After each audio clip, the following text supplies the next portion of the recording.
been here in Russia several times and for last maybe 10 years, but I can see that the atmosphere is now different. What has changed between last year and this year in Russia? Or has there happened something? Well, what has changed is that Putin's voodoo is gone. I think that this country for 10 years it was kind of hypnotized by this man, and it's no more hypnotized, and it started to tear apart immediately. So I think that it will be like with the Communist Party and the Soviet Union at the end of the 80s. You know, it will just come to a very, very quick agony, you know, the Putin's regime, because it was all built on lies and theft and corruption, nothing else. But before, everyone was, maybe everyone was happy about it, maybe everyone was afraid that that they will get punished if they say something about it, but now the fear is more or less gone. And everyone seems to be very frustrated about what's going on in the country. And well, actually, my only big question is why this couldn't happen much, much earlier. Because, you know, I was doing the same thing and I was talking the same stuff for many years. And for whatever reason, before it was all falling on deaf ears. And now suddenly everyone is very brave and everyone understands everything and everyone is enthusiastic and revolutionary.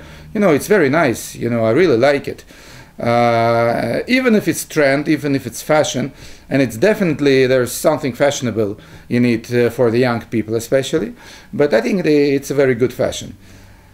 It seems to be that people have been sort of now fed up enough so that it's not only the professional revolutionaries on the street, it's just the normal people who have sort of found out that enough is enough. Or am I right? Or well, yes, it is normal people. I mean, I think that the good stuff about it is that this opposition, it's not really political. You know, the Russian political opposition is very doubtful. We have the parliamentary opposition like the Communist Party, the Fair Russia Party, or even the Zhirinovsky Party, who of course are not opposition at all. But formally they are also in opposition. And of course I don't trust neither of those parties. Even Yabloko, I don't trust them at all. And then we have the so-called radical opposition, people like Nemtsov and Ryzhkov, Limonov and so on, who I also don't like and I don't trust them. But the thing is that this whole popular movement, it has grew from down under. It has nothing to do with political parties, nothing to do with political organization. It's just people, you know, who want the change. That's very simple. And I think that this is a very common feeling in Russia, you know, because everyone really is very, very frustrated about the kind of country Russia has turned in under Putin. Everyone understands that the theft and corruption is terrible. People live much worse now. You know, people just hate all those lies which are surrounding them. And before maybe they've been simply afraid, but now I think, you know, it's like the spell is gone. And people suddenly started to think that, well, we are free to say what we want, and they do it, and they have fun, and it's very important.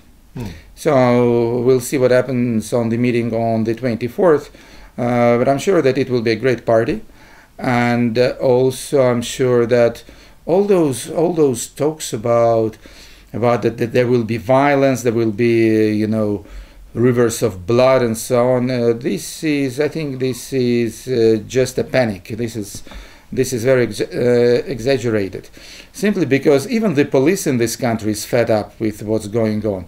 And I'm absolutely sure that unless this is a Chechen police, and they have, you know, two divisions of Chechen police in Moscow and a little outside of Moscow. Really? These people, they will have, you know, real thrills about killing bloody Muscovites. I'm sure about it. So but the two divisions of Chechens. Yeah. But unless they will send these guys to tame the manifestations, I'm sure that it will be okay, because normal Russian policemen, when they see these amounts of people, not the hundreds like before, but tens of thousands, they will never turn their arms against this crowd. But are these Chechen policemen, are they here regularly, or are they just for the occasion of the 25th? I don't really know, but I know for sure that there are Chechen police forces, of course, loyal to Kadyrov, and they're real killers. And unlike Russian policemen, they will just be very happy to let as much blood of Russians, who they hate, of course, as possible. I know that you have been a great figure in the Russian cultural life. Have you noticed any change? I mean, in the cultural, I have heard your speech in St. Petersburg. It was translated to me that you were asking for the not the political, but cultural figures to sort of stand up. This is also starting to happen, not on a scale as I would like, not as quickly as I could expect, but it's starting to happen. Only yesterday there's been a huge letter signed by, I think, 157 mostly actors, some cinema directors, some photographers, some painters. Most of them are little known, but some are quite well known, and they all ask the people to join the manifestation on the 24th. And they're all cultural people. And I'm not among them, it's other people. So it's also starting to happen, although I have to admit that if we look at key figures in Russian cultural life, then most of them are still somewhere else. I think that there is one global problem and lots of local problems. The one global problem is that simply people of planet Earth are now very unhappy about what's going on. I think the whole world is now going in the wrong direction, in many ways, economically, financially, ecologically, and so on. And hence the global protest. It could be everywhere. It could be in Africa, but it also could be in Manhattan. Could be in Spain, or it could be in Korea, whatever. Because people are not happy. Our world is very, very unhappy. Something is fundamentally wrong with the position the world is enjoying now. And this is the global thing.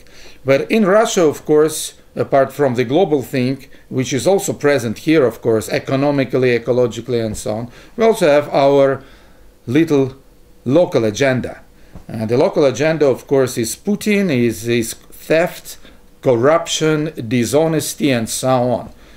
Because in America, of course, they have all these financial troubles. How people feel the Putin's regime's corruptness and... You better ask people, not me. I don't like to speak on behalf of the people.